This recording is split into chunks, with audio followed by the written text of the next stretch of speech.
Hello बच्चों, स्वागत है आपका हमारे एबीसी मास्टर जी के चैनल पर। इस वीडियो क्लास में हम 2021 के पार्ट 2 हिस्से को आगे बढ़ाएंगे। मैथ का हिस्सा अब तक हमने 2021 में 6 या 7 प्रश्न हल किए थे। उसी श्रृंखला को हम आगे बढ़ाते हैं इस वीडियो क्लास में। तो आइए शुरू करते हैं आपके सामने पहली सवाल के साथ। एक विद्यालय में 3/5 बच्चे लड़के हैं, ठीक, और लड़कियों की संख्या 800 दी है।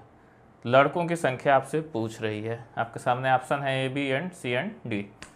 तो देखिए बच्चों, समझना ये है कि जैसे कि आपके पास आम है, ठीक, और आम का हिस्से आपने कितने कर दिए? 4 हिस्से बेटा कर दिए।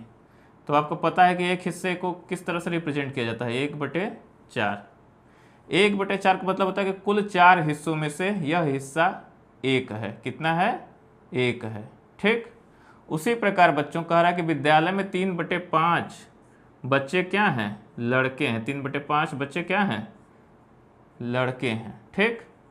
तो विद्यालय में कुल बच्चे जो होंगे वो कितने होंगे? 5 होंगे।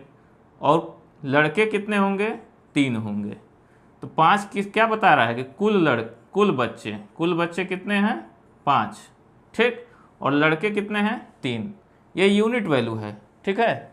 मतलब कुल बच्चे हो गए 5 यूनिट और लड़के हो गए 3 यूनिट। तो लड़कियां कितनी होगी बाबू? तो लड़कियां आप बड़े आराम से बता देंगे कि लड़कियां हो जाएंगी 5 में से 3 गया, मतलब 2 यूनिट। और आपको दिया है संख्या कि लड़कियों की संख्या कितनी है? 800। तो 2 यूनिट बराबर है कितने के? 800 के। तो और आपसे पूछ क्या रहा है? लड़कों की संख्या पूछ रहा है। लड़कों की संख्या मतलब 3 यूनिट की वैल्यू बतानी है आपको। तो 1 यूनिट की वैल्यू कितनी हो जाएगी बाबू? 2 यूनिट 800, तो 1 यूनिट की वैल्यू कितनी हो जाएगी? 400। और इसी प्रकार जब आप लड़के पूछ रहे हैं तो लड़के के कितने यूनिट हैं? 3 यूनिट हैं। तो 3 यूनिट की वैल्यू कितनी हो जाएगी? 400 × 3 अर्थात 1200। तो इस तरह से आपका ऑप्शन नंबर सी क्या हो जाएगा? सही हो जाएगा। उम्मीद करते हैं आपको यह मेथड समझ में आया होगा। बहुत आसान है। 3/5 बच्चे लड़के हैं। जैसे हमने आपको बताया कि यह क्या है? एक बड़ा सा आम है बाबू। क्या है? आम है। और आम के 4 हिस्सों में से यह हिस्सा क्या है? एक हिस्सा है। यदि कुल हिस्से 4 हों और यह एक क्या हो?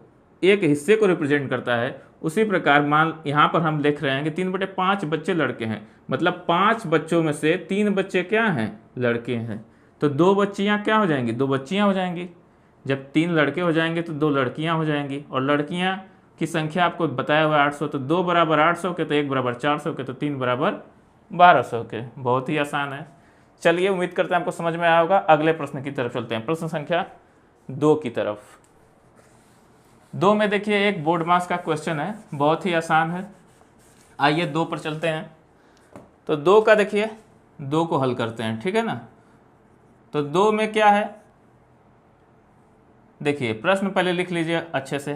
3 कोष्ठ में क्या दिया है? 13 + 6 × 7 कोष्ठ बंद भागे 11 × 3 - 12 - 4 × 2।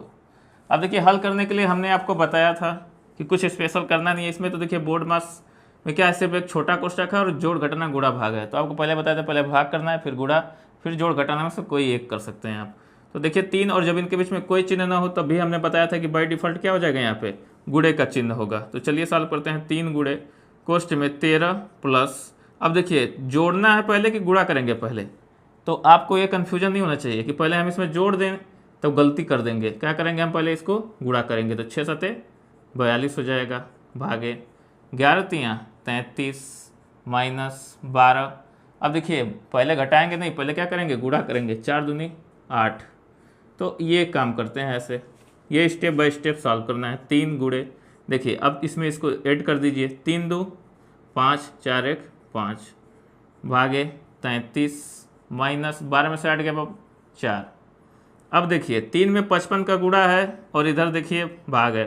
तो ये कोष्ठ लगा हुआ है। तो पहले हम क्या कर, अब तो ये अंदर की चीज़ें सॉल्व हो गई, तो कोष्ठ अपने आप क्या हो जाएगा? हट जाएगा। क्या हो जाएगा? हट जाएगा बाबू। अब देखिए, लेकिन यहाँ पे कोष्ठक था, यहाँ पे पहले से ये कोष्ठक था ना, और ये क्या था? ये जो गुणा है ये हम मान के चलते हैं कि जब कोष्ठक नहीं है तो इसमें गुणा हुआ है। लेकिन यदि ये ऐसे ही रहे, कोष्ठक रहे, अब देखिए कन्फ्यूजन आप क्या हो गए?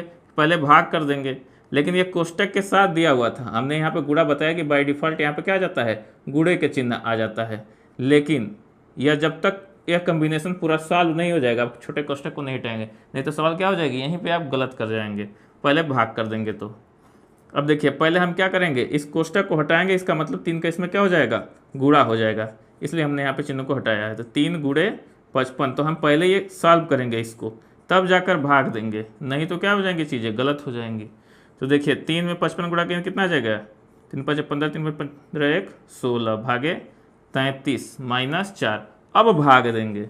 अगर आप यहीं पे भाग देते बाबू तो गलती हो जाती, क्योंकि यह कोष्टक के साथ सटा हुआ था, मतलब 3 का मल्टीप्लाई करेंगे इसमें, तब जाकर भाग होगा, तभी यह कोष्टक हटेगा।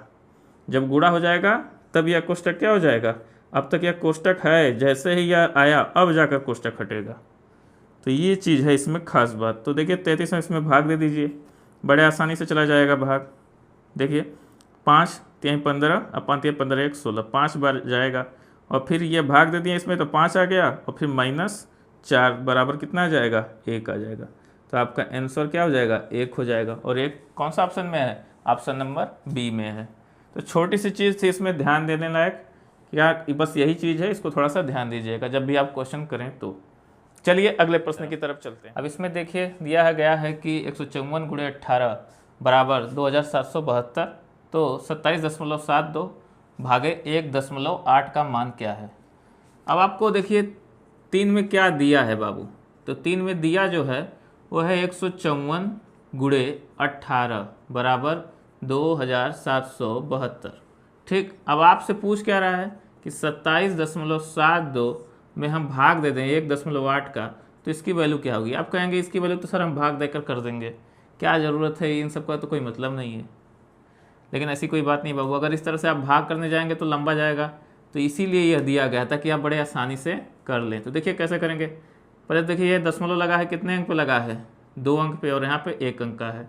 यहाँ पे कहीं दशमलव लगा है, नहीं लगा, तो मतलब इसको पहले दशमलव से मुक्त कीजिए। इसे दशमलव से क्या करना है, हमें डेसिमल से फ्री करना है। तो फ्री करने के लिए क्या करेंगे बाबू, इसमें 2 अंक लगा है, इसका मतलब इसमें हम कितना गुणा करेंगे, 100 का, तो 100 का गुणा यहाँ पर भी कर दीजिए। तो जैसे ही 100 का गुणा करेंगे तो क्या हो जाएगा, यह 27 इतना हो गया, और नीचे क्या होगा। अब देखिए एक जो ये 100 मतलब 10 गुणे 10, और 1 10 इसमें से, इसमें का दशमलव हटा देगा, और 1 10 ऐसे ही रहने दीजिए। अब देखिए, और यहाँ से आप क्या देख रहे हैं कि अब देखिए जो चीज़ दिया गया है, जो यहाँ पर है वैल्यू 154 में 18 का क्या है, गुणा है, तो इस तरफ अगर क्या हो जाएगा, भाग हो जाएगा कि नहीं हो जाएगा। तो यहाँ पर क्या लिख सकते हैं, 154 बराबर 2772 बटे के 18 लिखेंगे ना, मतलब 2772 में 18 का भाग देंगे तो कितना मिलेगा, 154 मिल जाएगा। तो देखिए ये वाला हिस्सा देखिए बाबू, ये वाला हिस्सा क्या है, 2772 में 18 का यदि हम भाग दे दें तो कितना आ जाएगा, 154 आ जाएगा, और 154 जहाँ आया नीचे क्या बच गया, 10। अब भाग देंगे तो 1 अंक पर दशमलव लग जाएगा, चूँकि 10 है, 1 के आगे 1 0, मतलब इधर से हमें 1 अंक पे दशमलव लगाना है, तो 4 पे दशमलव लगाएंगे तो क्या हो जाएगा, 15.4। और यह कौन सा ऑप्शन में है, ऑप्शन नंबर बी।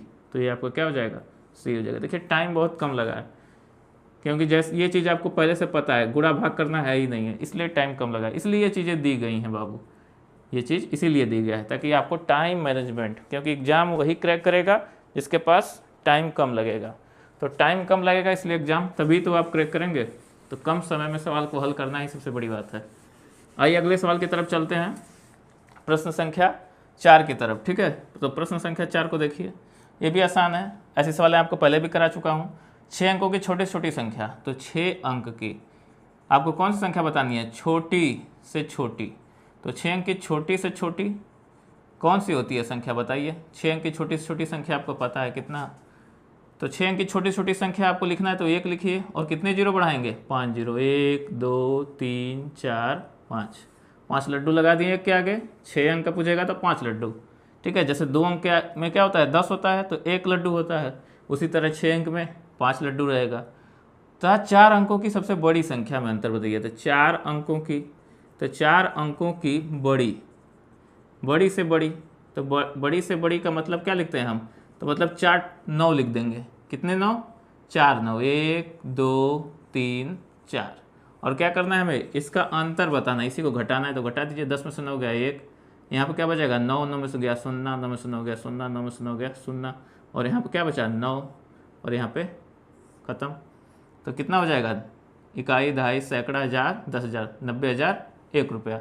देखिए 90,000 1 रुपया कहीं पे है, तो ये रहा ऑप्शन नंबर सी, 90,000 1 रुपया। तो ये भी काफ़ी आसान था। उम्मीद करते हैं आपको समझ में आया होगा। चलिए अगली सवाल की तरफ चलते हैं। एक सवाल देखिए बच्चों, अगली सवाल आपके सामने है, प्रश्न संख्या 5, जिसमें कह रहा है कि वो कौन सी संख्या है जो 4, 8, 6 तीनों संख्याओं का गुणज है। मतलब इसमें जो आपके पास 4 ऑप्शन दिए गए हैं, इसमें से संख्याएं क्या होनी चाहिए, 4, 8 और 6 तीनों से कटनी चाहिए। तो देखिए इसके लिए डिविजिबिलिटी रूल आपको आनी चाहिए प्रश्न संख्या 5 के लिए। तो डिविजिबिलिटी रूल क्या कहता है, क्योंकि आपके पास 3 संख्या हैं 4, 8 और 6, तो 4 से कटने के लिए क्या होनी चाहिए कि लास्ट 2 डिजिट, ठीक है ना, लास्ट 2 डिजिट, मतलब कि किसी भी संख्या के अंतिम 2 अंक यदि 4 से कट रहे हैं तब तो वो संख्या क्या है, विभाजित है। 8 के लिए हमने आपको बताया था लास्ट 3 डिजिट, ठीक है, तो मतलब लास्ट के 3 अंक, किसी भी संख्या के यदि अंतिम 3 अंक 8 से कट जाएं तो क्या होगी, वो संख्या 8 से विभाजित होगी, ठीक। और 6 के लिए यही नियम है कि 6 से कटने के लिए ज़रूरी है कि वह संख्या क्या हो, 2 से भी कटे और 3 से भी कटे। तो 2 से कटने के लिए क्या नियम है कि संख्या के अंत में 0, 2, 4, 6 और 8 हो। और 3 से कटने के क्या नियम है बाबू, तो 3 से कटने के लिए आपके पास नियम रहता है कि संख्या का क्या हो, उसका सम ऑफ नंबर, जो मतलब संख्या का जो योग है वह कटना चाहिए 3 से, ठीक है ना। यदि संख्या का सम 3 से कट जाए, ठीक, तब यह क्या होगी संख्या, तब तो संख्या क्या होगी, 3 से विभाजित होगी। और 2 और 3 दोनों से विभाजित है तो 6 से विभाजित है। तो यह रहा नियम। अब इसी पर हम आइए ऑप्शन आपको चेक करेंगे। तो जैसे ऑप्शन ए क्या है बाबू, 396 है, तो 396 देखेंगे लास्ट में क्या है, 6 है। आप यहीं पे देख लीजिए कि देखिए 0, 2, 4, 6, 8 लास्ट में 6 है, मतलब 2 से कटेगा, ये भी 2 से कटेगा, ये भी 2 से कटेगा, और ये भी 2, मतलब सारी संख्याएं क्या है, 2 से कट रही हैं। अब हम 3 से चेक कर लेते हैं। तो 3 से चेक करने के लिए क्या नियम है कि सम ऑफ नंबर, मतलब इनको जोड़िए, 9, 3, 12, 6, 18, हाँ ये 3 से कटेगा, 6, 6, 12, 4, 16, मतलब ये 3 से नहीं कटेगा। अब देखिए ऑप्शन नंबर बी क्या है, 3 से नहीं कट रहा है। और फिर अगला देखिए 9, 6, 15, 6, 21, मतलब ये 3 से कटेगा। 5, 4 नंबर डी देखिए, 5, 4, 9, 3, 12, 2, 14, तो 5, 4, 9, 3, 12, 2, 14, ये भी 3 से नहीं कटेगा। तो 2 संख्याएं हैं ऐसी जो 3 से नहीं कट रही हैं। इसका मतलब क्या हुआ कि 6 से ये संख्याएं दोनों नहीं कटेंगी। तो ऑप्शन बी भी गलत हो जाता है और ऑप्शन डी भी क्या हो जाएगा, गलत हो जाएगा। क्योंकि कौन सी संख्या है जो 4, 8 और 6 तीनों संख्याओं का गुणज हो। जब तीनों का गुणज होने के लिए क्या होना चाहिए कि तीनों से कटे। इसका मतलब 2 ऑप्शन आपने क्या कर लिया, एलिमिनेट कर लिया। अब आपके पास सिर्फ 4 से चेक करना है और 8 से चेक करने के लिए 2 ऑप्शन बच जाते हैं। तो 4 से चेक करिए कि लास्ट 2 डिजिट, तो 96 है, 4 से कट ही जाएगा, 4 दूनी 8 हो जाएगा, 4 चौके 24, चौके 96, ठीक। और ये देखिए 6 जब काटेंगे, इसको काटेंगे तो ये भी आ जाएगा, 4 से इसको भी काटेंगे तो कट जाएगा ये 96, क्योंकि 4 दूनी 8, क्योंकि यहाँ भी 96 का है, यहाँ भी 96 है, तो ये भी कट जाएगा। तो 4 से कट रहा है, 8 से चेक करिए। अब 4 तो आपका ऑप्शन नहीं कर पाया एलिमिनेट, 8 से चेक करिए कि 8 से इसमें भाग दीजिए। अब आपके पास बच गया तो 8 से भाग देकर चेक कर लीजिए, क्योंकि लास्ट 3 डिजिट आपको काटना है, तो लास्ट तीनों डिजिट में आप भाग देना है। तो 8 चौके 32, 9 से 2 गया 7, कट गया 6, 8 7 56, 8 64, 8 9 72। तो जैसे ही आप भागें शेष आपको मिल गया, रिमाइंडर शेष मिला है, इसलिए क्या है ये संख्या 8 से नहीं कटेगी। तो आपके पास ऑप्शन कौन बच गया, सी, आप टिक कर लेंगे। बहुत आसान है, थोड़ा सा है लेकिन आसान है, बहुत कठिन नहीं है। इस तरह से कर लीजिए, या आपके पास एक मेथड और बताते हैं, उससे भी कर सकते हैं। अलग अलग यदि आप नहीं चेक करना चाहते हैं तो उस तरह से भी कर सकते हैं, ठीक है। तो आइए देखिए एक और मेथड ये है कि 4, 8, 6 तीनों से बाबू कटना चाहिए। तो 4, 8 और 6 का क्या कर लीजिए, एलसीएम लीजिए, मतलब एलसीएम निकालिए। 2 दूनी 4, 2 चौके 8, 2 तियां 6, 2 से काटिए, ठीक, और फिर 2 से लीजिए 1, और यहाँ पे 3 हुआ बाबू। फिर 3 से करेंगे तो क्या हो जाएगा, 1, 1 और 1, तो कितना आया, 2 दूनी 4 दूनी 8 लिख के 24। तो आपका एलसीएम मतलब लसा कितना आ गया, 24 आ गया। कितना आ गया, 24। 2 दूनी 4 दूनी 8 लिख के 24। अब क्या करेंगे कि चारों संख्या जो ऑप्शन है सब में क्या करेंगे हम 24 का भाग देंगे। तो 24 का भाग दीजिए, ये थोड़ा कठिन होगा। ज़्यादा बेहतर है कि यदि आपको विभाज्यता का नियम पता है तो आप इसको अप्लाई करिए और ऑप्शन एलिमिनेट कर लीजिए, क्योंकि 24 का भाग आप तीनों में देंगे। आप ये चीज़ क्या करेगी, आपका टाइम लेगी, और परीक्षा में टाइम ली मतलब आपको पीछे कर दी। तो ऐसी चीज़ें नहीं करनी है तो ये जरूर एक विधि है, लेकिन इस तरह से करेंगे तो टाइम लेगी, ठीक है, क्योंकि फिर 24 से भाग देंगे आप। ज़्यादा बेहतर है कि आप अलग अलग ही सबको चेक कर लीजिए, ये ज़्यादा आसान रहेगा। चलिए अगले सवाल की तरफ चलते हैं। प्रश्न संख्या 6 पर चलिए हल किया जाता है।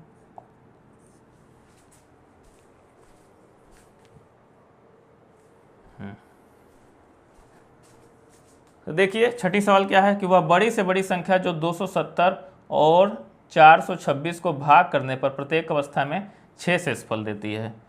अब इस केस में बाबू क्या करेंगे, आपको पता है कि जैसे ही देगी बड़ी से बड़ी संख्या, मतलब आपको क्या निकालना है, बड़ी से बड़ी। तो याद रख लीजिए कि बड़ी से बड़ी जब भी दिया तो क्या करना है, हमें मौसा निकालना है। क्या निकालना है, मौसा, मतलब HCF। क्या निकालना है, HCF, हाईएस्ट कॉमन फैक्टर निकालना है हमें। तो 270 और 426 का क्या करेंगे, हम कॉमन फैक्टर निकालेंगे। बट एक कंडीशन लगा दिया है। क्या कंडीशन लगा है कि प्रत्येक अवस्था में कितना शेष बच जाए, 6 शेषफल बच जाए। जैसा ही कोई कंडीशन लगाया 6 शेषफल बच जाए तो क्या करना है, हमें पहले ही घटा देना है बाबू, ताकि शेषफल वाला झंझट ही न रह जाए, क्योंकि 6 शेषफल बच रहा है। अब भाग करने पर यदि शेषफल बचे तो उसको पहले से घटा देंगे तो नहीं ना बचेगा, क्योंकि तब तो पूरा पूरा जाएगा। तो क्या करेंगे, हम दोनों में से 6 को घटा देंगे, ठीक है। यहाँ पर घटाएंगे तो कितना आ जाएगा, 4 6 264 हो जाएगा, और यहाँ पर घटा देंगे तो कितना हो जाएगा, ये तो पहले से 420 निकला भाई, तो 420 हो गया। अब आराम से ये भाग दीजिए, ठीक है ना, भाग विधि से हम इसका निकालेंगे, ठीक है। 420, ठीक है, 2 बार तो होगा नहीं, एक बार ही जाएगा, तो 264। तो देखो 10 में से 4 गया 6 12। अब देखिए 10 में से 4 ये तो क्या, 11 में से 6 गया 5, और यहाँ पर क्या हो जाएगा, 3 में से 2 गया 156 हो गया। अब इसको इसमें लाते हैं 264 को, यहाँ पर पता होगा आपको, यदि आप मौसा आता है डेफिनेटली आपको आता होगा, कक्षा 4 में आप पढ़ चुके हैं। तो इस तरह से आप करते हैं, मौसा भाग विधि से निकालते हैं।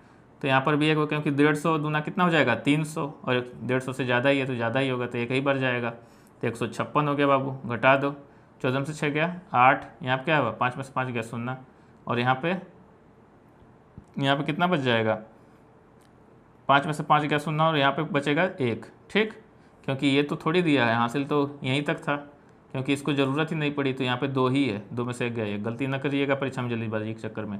156, तो देखिए 108 है, अब दूना करेंगे 200, मतलब एक बार ही जाएगा, तो 108। अब यहाँ पे देखिए 16 में से 8 गया 8, और यहाँ पे कितना बचा 4, और 1 में 1 कैंसिल हो गया बाबू। फिर ये चीज़ यहाँ पर लाएंगे 108, ये तो एक ही चल ही रहा है, लेकिन यहाँ पे आएगा 2 बार, ठीक है ना। 48 दूना 96 होता है ना, 24 चौके 96 और 48 दूना 96, तो 2 8 16, 2 चौके 8 9, 8 में से 6 गया 2, और यहाँ पे कितना हो जाएगा, ये तो ठीक है, 10 में से 9 गया 1, 12 हुआ। फिर हम इसको लाएंगे 48 को, तो क्या हो जाएगा 12, तो 48 को काट देगा, 12 चौके 48, तो भाई ये तो कट गया। तो जैसे ही कटा, जो नंबर कटा है, जो लास्ट डिजिट जो यहाँ पे आई है, जो काटने वाला है, यही क्या हो जाएगा, इसका मौसा हो जाएगा। तो इसका मौसा बाबू कितना आ गया, मौसा इसका आ गया 12, ठीक। ऑप्शन नंबर ए आपका सही हो जाएगा। तो इस तरह से देखिए हमने सवालों को बड़ी आसानी से कर लिया है, और यह सवाल बाबू बार बार परीक्षा में पूछा जाता है कि वह बड़ी से बड़ी संख्या बताइए जो इतना इतना को भाग करने प्रत्येक अवस्था में 6 शेषफल बचे। एक और कंडीशन होती है, हम उसको एक आध सवाल लेकर उसको डिस्क्राइब कर देंगे, ठीक है। तो 2 ही 3 कंडीशन होती है जिस पर ये मौसा और लसा की सवालें पूछी जाती हैं। आगे सवालों में हम आपको क्लियर कर देंगे, और ये अब विभाज्यता का नियम भी आप अच्छी तरह से याद कर लीजिए, क्योंकि ये इससे क्या होगी, सवाल आपकी टाइम को बचाएगी। ये नियम क्या करेगी, सवालों को हल करते समय आपको टाइम को बचा लेगी। तो ज़रूरी है कि ये चीज़ें आपको याद होनी चाहिए परीक्षा में, ताकि आप तेज़ी के साथ क्वेश्चंस को करें। मिलेंगे हम अगली श्रृंखला में अगले प्रश्नों के साथ, तब तक के लिए धन्यवाद। खूब पढ़िए, आगे बढ़िए।